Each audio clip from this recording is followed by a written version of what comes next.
약 2세기 전 영국의 옥스퍼드 대학에서 종교학 시험을 치룰 때 일입니다. 요한복음 2장에 물을 포도주로 바꾼 예수님의 기적에 담긴 종교학적, 영적 의미를 기술하시오 라는 문제였습니다. 학생들이 열심히 문제를 풀기 시작했는데 유독 한 학생만은 그냥 창밖을 우두커니 쳐다보기만 했습니다. 그 학생을 지켜보다가 교수님이 학생 가까이 다가가서 묻습니다. 왜 학생은 문제에 답을 달지 않는가? 쓸 말이 없습니다. 한참을 지났는데 이제 시험 시간이 거의 끝나가는데도 그 학생은 한 글자도 답지에 적지 않았습니다. 교수님이 다시 그 학생에게 가까이 다가가 말합니다. 한 글자라도 쓰면 낙제는 면하게 해주겠네. 시간이 얼마 남지 않았으니까 어서 답지에 빨리 글을 쓰게나. 그제서야 그 학생은 답안지에 한 줄의 문장을 썼습니다. 물이 그 주인을 만나니 얼굴이 붉어지더라. 그 학생은 최우수 학점을 받았습니다. 그 학생은 아직은 젊은 청년이었지만은 훗날 아침에 일어나고 보니 깜짝 놀라게도 유명해졌더라 라는 일화로 회자되고 있는 영국의 시인 바이런이었습니다. 물이 그 주인을 만나니 얼굴이 붉어졌다고 했습니다.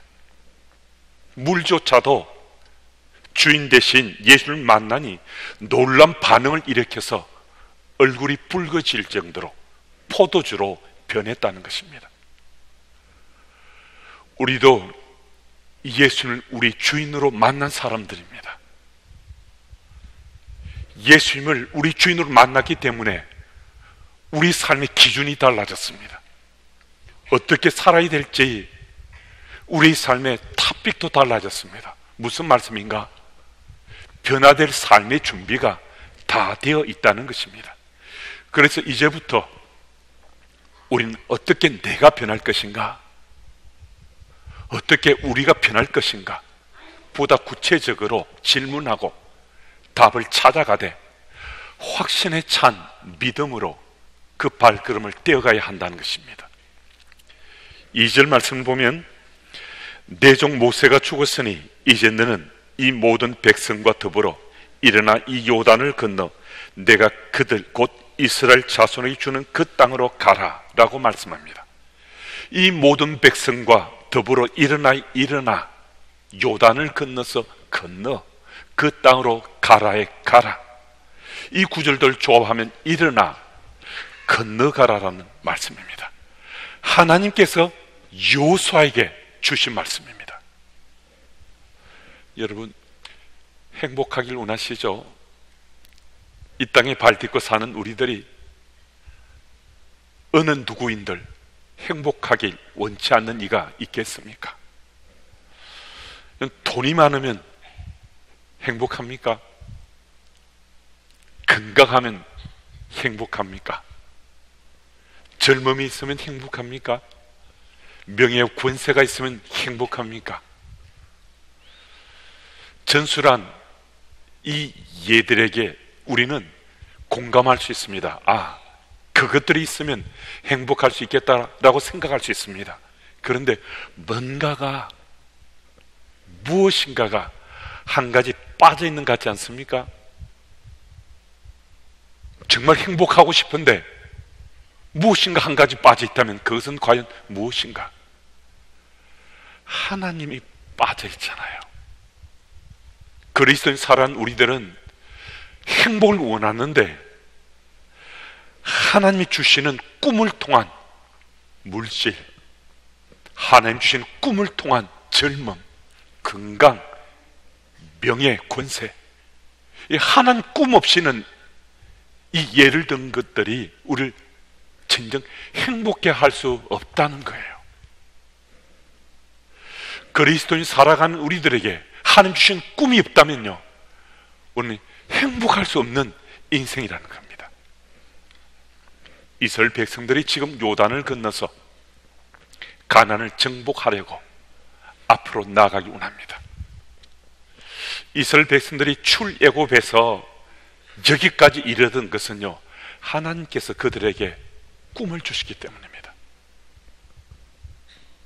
애굽에서 수백 년을 살았습니다. 약 400년 전에 하나님께서 그들에게 주셨던 꿈이었습니다. 그 꿈을 잊어버리고 산 것 같았습니다. 꿈 없이도 살 수 있다고 생각했는지도 모릅니다. 그들은 이미 오랜 시간 애굽 생활에 익숙해졌습니다. 열악한 환경 속에서 노역을 하며 살았지만은 수백 년을 그 삶에 익숙해지다 보니까 그 속에도 족함을 느끼면서 살아왔을 수 있습니다. 그런데 어느 날 모세가 짠하고 나타나서 이런 저런 기적을 행하면서 나를 따르라, 애굽을 탈출하자라고 말했습니다. 여러분, 이런저런 기적을 보고 이들이 과연 애굽을 탈출할 수 있었겠는가? 여러분, 이 애굽을 탈출한다는 것은요, 한번 탈출하면요 다시 돌아갈 수 없습니다. 부모들은요 그렇게 할 수 있습니다. 부모 세대는 탈출해서 자기들의 어떤 일이 일어나더라도 그 감당할 수 있는데요, 이 탈출하면요 돌아가지 못하고 죽을 수도 있는 거거든요. 그런데 내 아들, 딸도 함께 탈출하는 겁니다. 내 자녀들도 죽을 수 있는 겁니다. 이러면 탈출하지 못합니다. 그런데 정말 어지간해서 탈출할 수 없을 것 같았는데 놀랍게도 온 백성들이 모세를 따라서 애굽을 탈출합니다. 이스라엘 민족 공동체가 목숨을 걸었다는 겁니다. 애굽을 탈출하는데 여러분, 이것이 어떻게 가능했겠습니까? 하나님이 이스라엘 민족 공동체에 주셨던 그 꿈이 회복되었기 때문입니다. 하나님께서 모세를 통해서 다시 한 번 더 들려주신 그들의 꿈이었지만은 그 꿈이 이스라엘 백성들의 마음밭에 회복되어서 움직였다는 겁니다. 역동했다는 겁니다. 그래서 자기 목숨들 뿐만 아니라 내 아들, 딸, 내 자녀들의 목숨까지 걸고서 그들이 애굽을 탈출했다는 겁니다. 꿈을 꾸면요 현실에 안주하며 살 수 없습니다. 꿈을 꾸게 되면요 미션을 품게 돼요. 사명을 갖게 돼요. 꿈을 꾸게 되면요 자신의 삶을 이전과 달리 정말 탈바꿈할 수가 있습니다. 그게 하나님께서 주신 꿈이었기 때문에 이들은 그 꿈을 품고 목숨 걸고 모세를 따라서 애굽을 탈출할 수 있었습니다. 여러분, 하나님께서 우리에게도 주셨던 꿈이 있습니다. 잊어버린지도 모릅니다. 잃어버렸는지도 모릅니다. 그런데 그 꿈을 다시 꾸어야 됩니다. 이 꿈은요 낯선 꿈이 아닙니다. 때때로 교우들과 만나 교제하다 보면요 이전에 하나님께서 뜨겁게 내 삶에 이렇게 역사하셨다고, 은혜 베푸신 하나님의 그 스토리가 내 삶에 이렇게 새겨져 있다고, 그런 말씀하시는 교우들을 종종 만날 수 있습니다. 꿈을 꾸셨다는 거예요. 그 꿈의 성취의 현장에 섰다는 겁니다.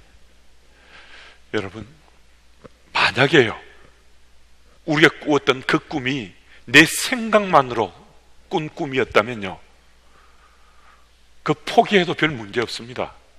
사라져 버려도요 그 내 삶에 별 지장 없을 수 있습니다. 그런데 믿는 자로 살아온 우리들이 하나님이 주신 꿈이었다면 그 꿈은 포기할 수가 없습니다.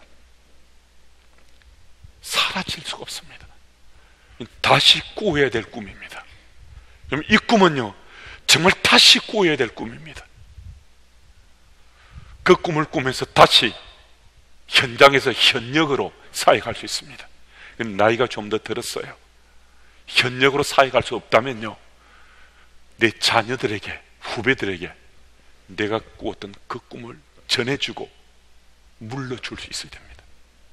물려주어서 그 꿈이 자녀들의 삶 가운데, 또 후배들의 삶 가운데 다시 생명을 갖고 꾸어질 수 있도록 우리 메신저가 되고 역할 모델이 되어야 된다는 겁니다. 여러분, 그리스도인 공동체는요, 주님이 주시는 꿈을 꿀 때 행복할 수 있습니다. 주님이 주시는 그 꿈이 내 속에서 움직이면요, 우린 가정으로, 또 일터로, 학교로, 열방을 향해 나아가면서요, 또 교회 공동체, 또 이곳저곳 성길 부서로 가서요, 우리 행복할 수 있습니다. 주께서 주신 꿈이 내 속에서 움직이기 때문입니다. 그 꿈을 꾸면서 우리 함께 믿음의 발걸음을 떼어가십시다. 주님께서 우리와 함께 하시고 우리의 삶을 도와주실 것입니다. 3절 말씀을 보면 너희 발바닥으로 밟는 것은 모두 내가 너희 주었노니라고 말씀합니다. 하나님께서는 아브라함 때부터 모세에 이르기까지 거듭거듭 이 약속의 말씀을 주셨습니다. 이제는 이 약속의 말씀이 이루어질 때가 되었다는 거예요. 이 약속의 말씀이 성취되었다라고 선포하십니다. 주노니로 번역된 이 원어의 뜻은 이미 벌써 주었고 지금 주어지고 있는 상태를 시사하는데요, 이 뜻말의 의미에 대해서 우리 잘 알고 있습니다. 그런데요, 오늘 본문은 우리에게 주목하게 하는 구절이 다시 한 번 더 우리들에게 일깨움이 됩니다. 주께서 이 말씀을 통해서 이미 주셨다고 말씀하는데요, 이제 이스라엘 백성들에게 너희들이 할 일이 있다. 너희 몫의 일, 그것 주께서 요구하신다는 거예요. 하나님께서는 이스라엘 백성들에게 수세기에 걸쳐서 약속의 땅 가나안을 주시겠다고 약속하셨고, 그 약속의 성취의 현장에 지금 서 있는데 하나님께서는 그들의 몫을 요구하십니다. 그들이 감당해야 될 그 일을 요구하십니다. 믿음의 발걸음을 떼야 된다는 거예요. 그들이 주셨다라는 것은요, 발걸음을 떼었을 때 주셨다는 것은요, 그들이 발걸음 떼지 않으면 주지 않으신다라는 말씀과도 같은 메시지일 수 있습니다. 여러분, 오늘 하나님께서 우리에게 이미 주신 약속의 말씀이 지금 성취될 수 있는데요, 주께서 우리 요구하시는 거예요. 믿음의 발걸음 떼라고, 떼야만 그것이 우리 삶에 이루어진다고, 약속하신 것이 지금 이루어질 바로 그 타이밍인데 그 발걸음 떼라고. 여러분, 우리가 이전에 우리 믿음의 삶을 되돌아보면요, 이런 스토리가 적지 않게 있지 않습니까? 그때도 그랬잖아요. 주께서 약속하신 것이 이미 내게 이루어질 타이밍이 됐어요. 그냥 주셨는가? 그렇지 않았지 않습니까? 주께서 요구하셨잖아요. 무엇을요? 믿음의 발걸음 떼라고 주께서 요구하셨잖아요. 그 믿음의 발걸음 떼면 주께서 우리 주셨거든요. 오늘 이 본문 통해 다시 한번 주께서 우리에게 요구하십니다. 말씀하십니다. 믿음의 발걸음을 떼면 그 약속은 우리에게 반드시 이루어진다고. 그리고 여기서 우리가 주목해야 될 구절이 있는데요, 5절 6절 말씀은 우리 함께 읽어보겠습니다. 우리 함께요. 내 평생에 너를 당할 자가 없으리니 내가 모세와 함께 있었던 것 같이 너와 함께 있을 것임이니라. 너를 떠나지 아니하며 버리지 아니하리니 강하고 담대하라. 너는 내가 그들의 조상에 맹세하여 그들에게 주리라 한 땅을 이 백성에게 차지하게 하리라. 아멘. 하나님께서 요수아에게 지금 말씀하시는데요, 내가 너와 함께 하겠다. 너를 떠나지도 버리지도 않겠다라고 말씀합니다. 이 말씀은요, 하나님께서 요수아에게 주신 말씀인데, 하나님께서는 함께 하시다가 내가 잠시 떠났다 올게, 내가 잠시 너를 버렸다가 다시 품을게, 이렇게 말씀하시는 거 아니에요. 언제나 어느 때나 나는 너와 항상 함께 하겠다. 주께서 지금 그 말씀하시는 거거든요. 여호수아는 이 말씀을 확신했기 때문에 자신의 선생님이었던 모세가 죽었지만 믿음의 용기 가지고 이 발걸음을 떼면서 가나안을 정복하고자 지금 앞으로 나아가는 거거든요. 하나님께서 함께 하신다는 확신에 참 이름 없었으면요, 여호수아는 멈칫하고 주저앉았을지도 모릅니다. 저는 이 말씀이 정말 제 감동이 되었거든요. 저는 여호수아에게 비견할 만한 인품도 역량도 리더십도 갖추지 못한 핸디캡이 참 많습니다. 그래서 때로는 어리석고 미련한 일을 했다고 제 가슴을 칠 때가 적지 않게 있기도 합니다. 그래서 제 스스로 참 하나님 앞에 제 무릎을 쳐서 복종시키지 않으면 나 살 수 없겠구나, 주님 앞에 부르짖고 간구할 때가 적지 않습니다.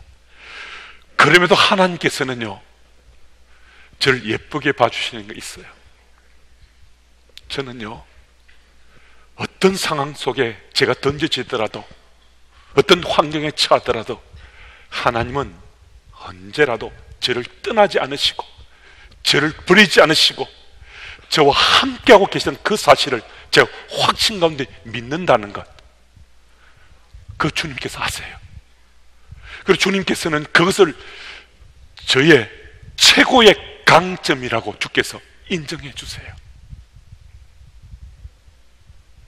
제게 별 은사가 없어도, 제가 자랑할 만한 것, 내세울 것 없어도 하나님께서는 언제라도 저와 함께 하신 하나님이라는 이 사실에 대해서 그 누구보다도 확신 가운데 믿고 오늘 사는 저를 주님께서 너무나 잘 아시고 그것을 저의 최고의 강점이라고 때때로 주께서 제게 말씀해 주세요. 너 잘한다고, 너 믿을만 하다고.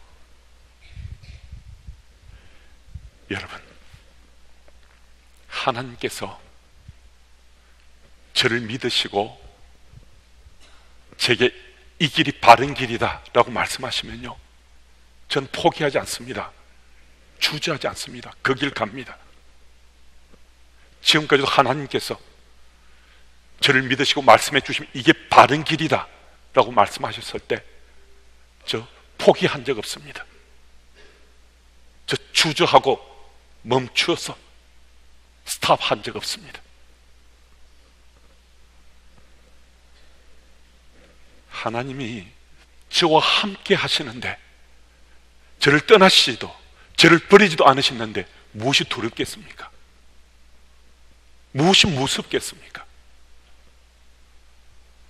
그래서 하나님께서 저를 믿으시고 맡겨주신 것, 저는 하나님이 저와 함께 하시기에 리더십을 가지고 오늘도 사회 현장에서 제게 맡겨진 몫을 감당하고 있는 겁니다. 여러분, 지금 이 순간 우리가 떼어야 될 믿음의 발걸음, 그 발걸음의 핵심이라면 그것이 과연 무엇이겠는가? 믿음의 발걸음은요, 하나님이 지금 살아계시다는 것, 그 하나님이 지금 나와 함께 하신다는, 이게 바로 믿음의 발걸음을 떼는 우리의 핵심, 우리 삶의 최고의 포인트가 될 수 있습니다. 여러분, 오늘도 살아계신 그 하나님이 나의 하나님 되심을 확신 가운데 믿으시고 믿음의 발걸음을 떼어가시는 여러분들이 다 되시기를 축복합니다. 11절 말씀을 제가 읽습니다. 진중에 두루다니며 그 백성에게 명령하여 이르기를 양식을 준비하라. 사흘 안에 너희가 이 요단을 건너 너희 하나님 여호와께서 너희에게 주사 차지하게 하시는 땅을 차지하기 위하여 들어갈 것임이니라 하라. 아멘. 여호수아가 진중을 두루다니며 양식을 준비하라.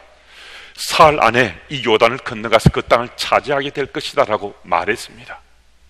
그런데요, 여호수아가 이 말을 했을 때 백성들은요, 그 말을 다 믿었습니다. 그래서 그들은 양식을 준비했습니다. 그들은 행동했습니다. 그들은 함께 움직이고 함께 나아갔다는 겁니다. 무슨 말씀이신가? 이스라엘 백성들은 지금 가나안 정복이라는 같은 미션, 같은 목표를 가지고 함께 나아가고 있습니다.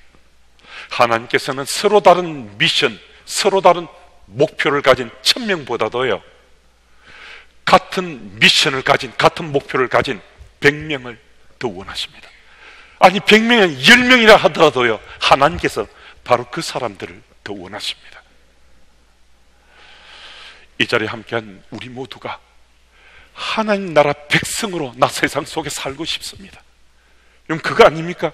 오늘도 예배자로 우리가 함께 지금 예배를 드리는 우리 삶의 정말 간절한 소망은 교회 안에서만이 아니라 세상 속에서도 나 하나님 나라 백성으로 잘 살고 싶다, 제대로 살고 싶다.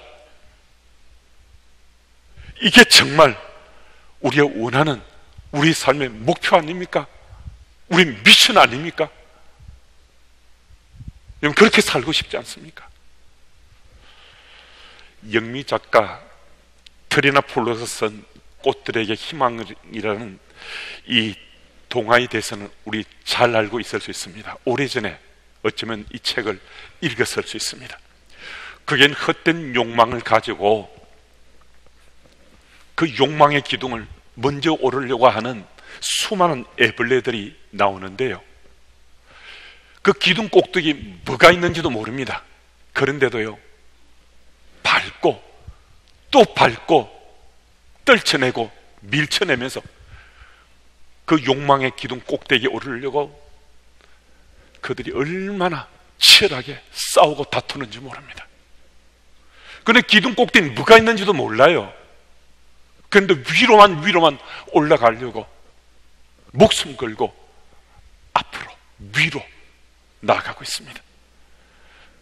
어쩌면 위로만 오르려고 하는 그 애벌레들이 이 시대를 살아간 우리의 자화상일 수도 있습니다.